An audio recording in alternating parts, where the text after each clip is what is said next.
So, welcome back. In this lecture we are going to animate the effects of our comet sphere in the center of the blobby chains.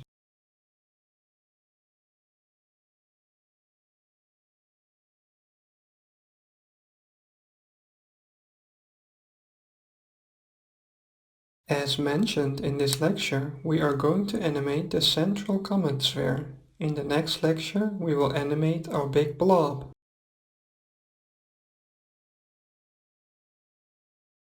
So, on layer 3 we can select the object, enable viewport rendering and decrease the amount of viewport render samples.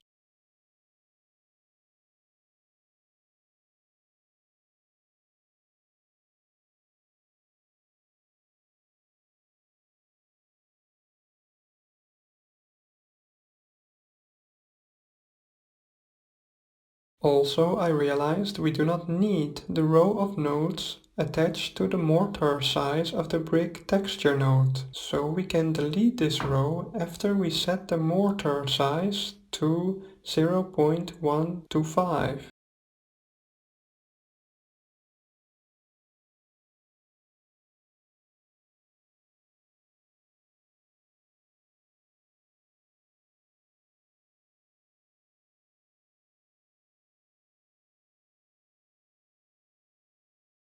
We can also delete the two unused nodes on top as well.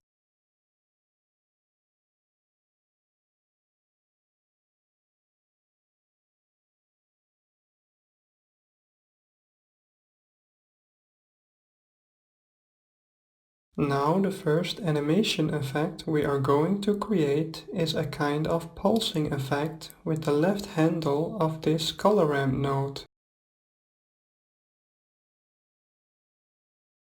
On frame 1 we can then keyframe the current right handle position.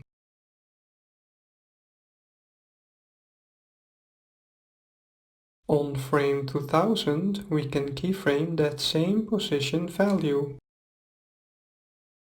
We can expand our graph editor window, also make sure you have the color ramp node selected. In the Properties panel we can select the Modifiers tab and add a noise modifier.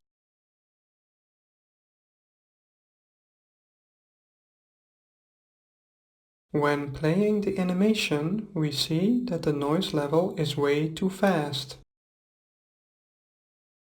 By increasing this value, we can smooth out the noise level. The value 100 seems to work well.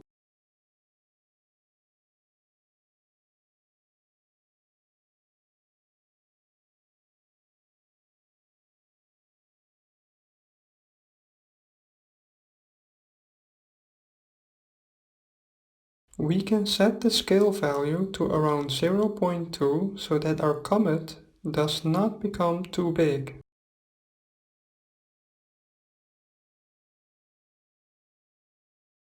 After some unworthy foreshowing tweaking, I settled with the value 50 for the scale and 0.2 for the strength.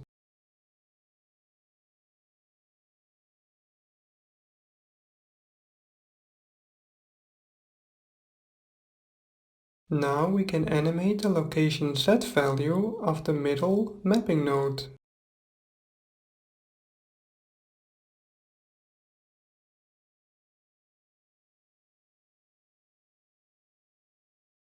So we can keyframe it on the value 0 on frame 1.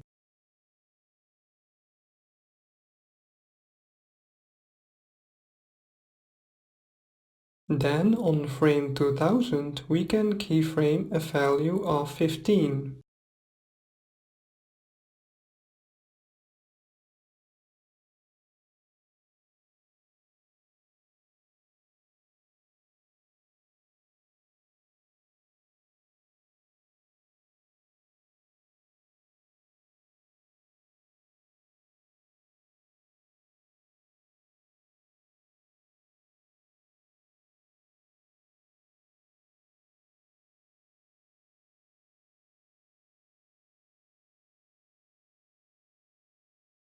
Let's make that 25 instead on frame 2000, which looks better.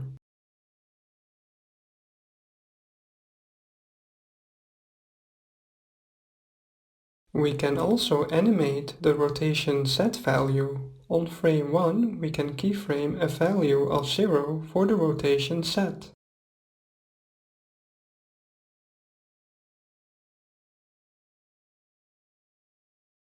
Then on frame 2000 we can keyframe a value of minus 900 degrees and set the interpolation to linear.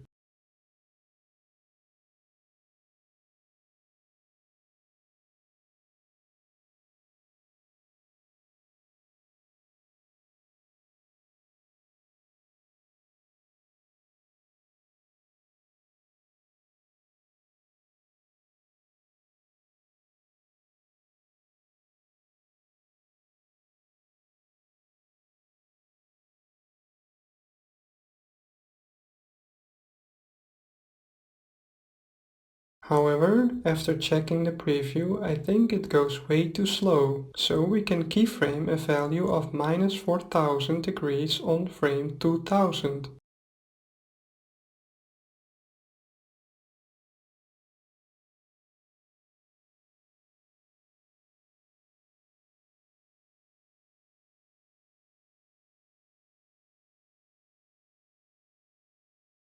It seems our comment pulses too big at some point, so we can select our color ramp that we animated before and change the strength to 0.180.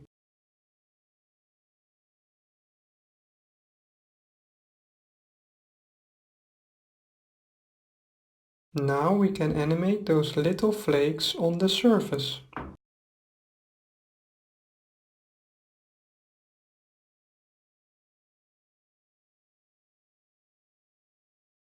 To do this, we first need to copy the top mapping node and attach it to this noise texture node on top.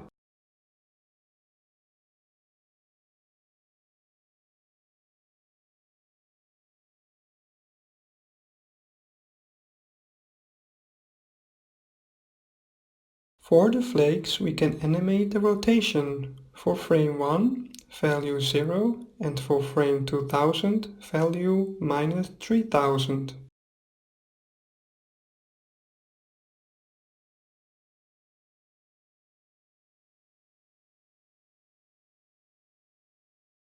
We can also give it the linear interpolation in the graph editor.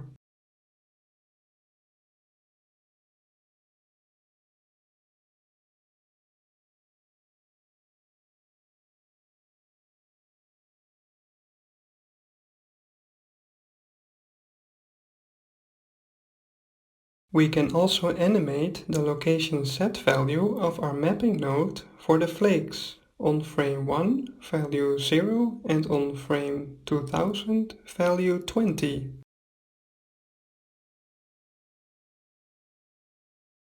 And also change it to linear interpolation.